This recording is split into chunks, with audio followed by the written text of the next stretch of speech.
Hi guys and welcome back. Today I'm working on this watercolor painting and I'm going to be talking about impatience in artwork and also about the actual process behind this picture. But I did do actually a few things differently, so there's a few things to talk about as I was working on this piece. But I think that probably the thing that I was trying to be the most aware of, and also the thing that I ended up battling the most with this piece, ironically, was actually being impatient. So before I started this one, I know that that's a problem that I do have. I've noticed it quite a bit with a lot of pieces that I do where I start off usually with the face or the eyes and I'm really careful and thoughtful and I take my time and I'm really wanting to enjoy it and make sure that it's right.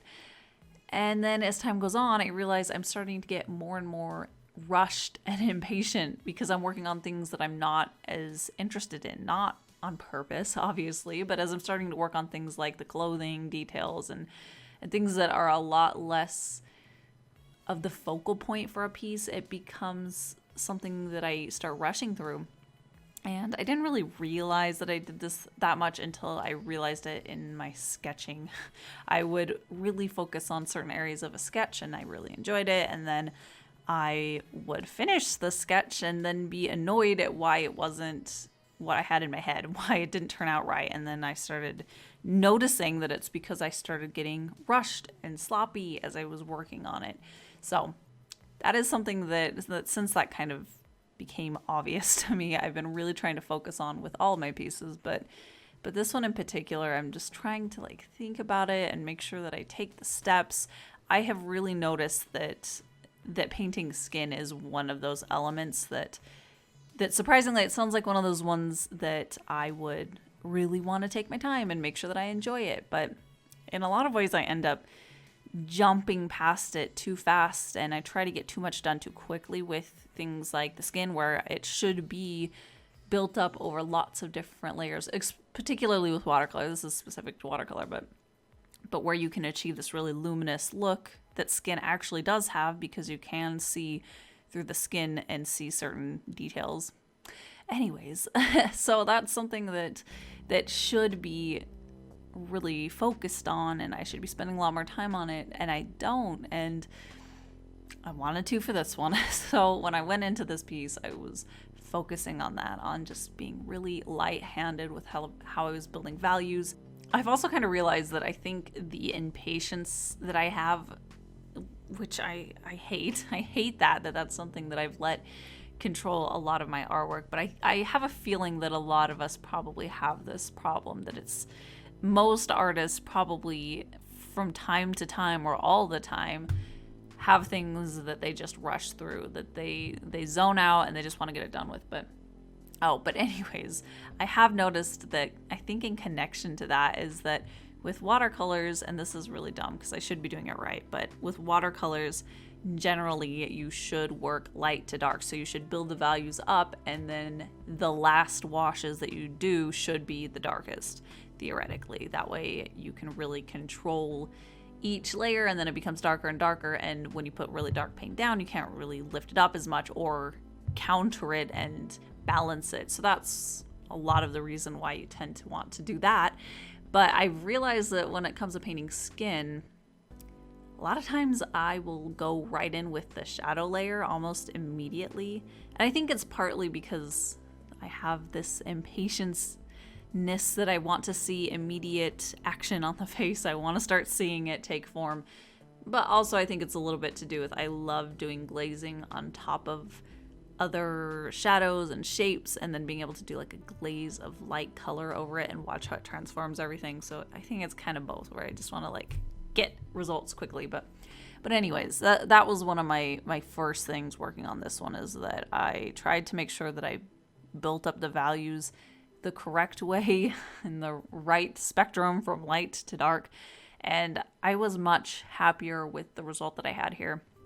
I have a long way to go, but I think that we probably all feel that way. But I do think that the results that I ended up getting with her face specifically was something that I was really happy with, a lot more happy than I have been in a while. So that was exciting. It felt like I had achieved that. But as I continued working on this piece, that same problem that I always have, where I start to work on something that's not as interesting, I start to get more impatient and quick and sloppy with it. And it also did not help that while I was working on this piece, I had more of a deadline than I usually do. So usually I can work all night until it's done, usually the next day or several days. But for this one, I was leaving town, so I had to get it done, and I was excited to leave town. So there was that part of it that I know I was making bad decisions because I was being really quick, and I wasn't trying to be quick, but I was, and in the end, I ended up making mistakes that I had to adjust and fix, and it ended up taking a lot more time. One of the specific things for that is I wanted it to be like a lace dress, and I'm okay with where it ends up, but after doing this one, I really want to try tackling lace that is actually structured, not one that I try to achieve a lace-like look with really loose brush strokes.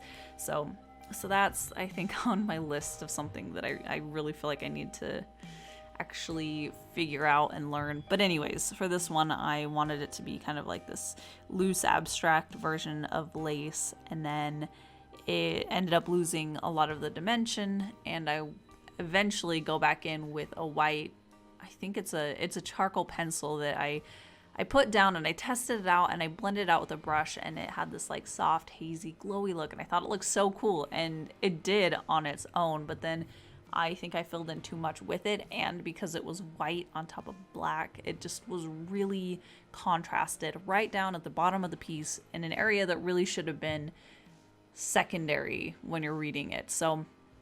So I was trying to adjust to the fact that I had lost a lot of edges and details in my first tackling of that dress by adding that, but then I didn't take enough time to really think it through, and then I ended up having to fix it afterwards to make it have the correct contrast. And yeah, so that was a lesson learned that I have learned countless times, and I don't think I'll ever really 100% grasp that, but there are so many times where I've jumped into an idea before I've really thought it through and tested it out, and then I've regretted it and either had to fix it or it was so bad that I had to start over. So being patient enough to give myself time to think it through, plan it out, make sure that it's the right choice, that is something that I really need to remember so that I can make a lot better artwork and better choices.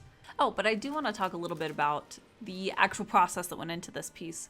So I'm really trying to find a new ground on where I want my watercolors to look, because I love line work. I do really love what it can do for a piece, but I want it to be more adaptive, and I want it to evolve, and it's been a little stagnant for a long time. I know I've talked about this, but this piece, I did a bit of a newish process for me where I went in with no line work, and then as I built it up, I added actually just watercolor line work, and I was really happy with that.